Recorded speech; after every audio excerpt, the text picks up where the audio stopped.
weather with meteorologist Blaze Keller. Another hot and hazy day across southern Wisconsin. You can see behind me some of that haze on our tower cam. It's upper 80s in temperatures and our dew points are in the 50s, so it doesn't feel miserable outside. Again, as we get closer to July, that phrase comes to mind. The corn should be knee-high by the 4th of July, and if it was, we would have a lot more humidity in the air, but we continue to skip out on the humidity, which in turn plays a factor into why we haven't really been seeing any rain for the last couple of months. But it's hot, it's not humid, the winds are light, and that's why we find another air quality warning out there until 11 o'clock on Friday. It's a combination of the smoke and with these hot temperatures and light winds, poor ozone as well.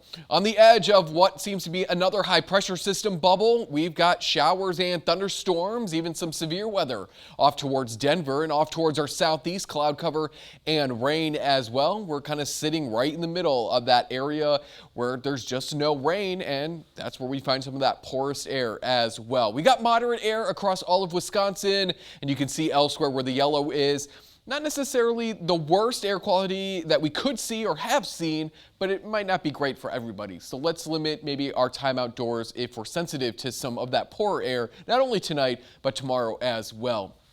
Turning to temperatures, low to mid 80s to low to mid 90s. So everybody's kind of the same, relatively speaking. Winds are off of Lake Michigan, bringing, again, some of that more maybe refreshing kind of breeze every now and then.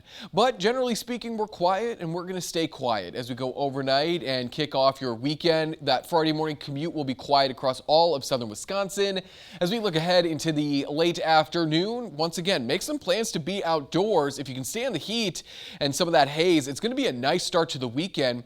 Saturday will start off mostly clear. Clouds are going to increase throughout the day, and it is going to be hot on Saturday as our next low moves on in, and as it moves on out, we're going to watch as rain moves through as well.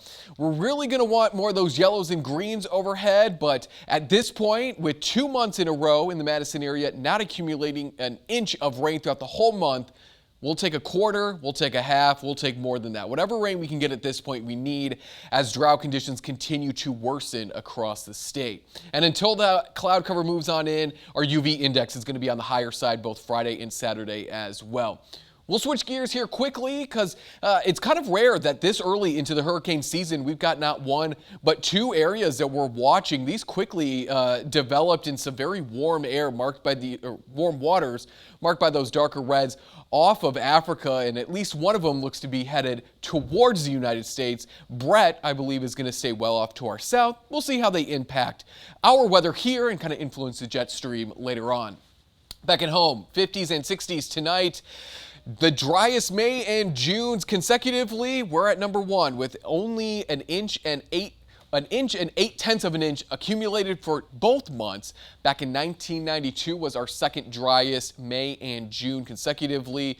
We need the rain, and it looks like Saturday night into Sunday is our best chance, but we will keep isolated chances there Tuesday and Wednesday, and really Thursday of next week when we cool down a little bit as well. I've really been noticing the dead grass. Oh yeah, it's like bad. really apparent now. Yeah, it's my plants are crying. Aww. I'm crying. Just to put some moisture out there. I know, it's sad. So let's conserve the water, yeah, and stay hydrated. Yeah, quit being sad. Keeping our fingers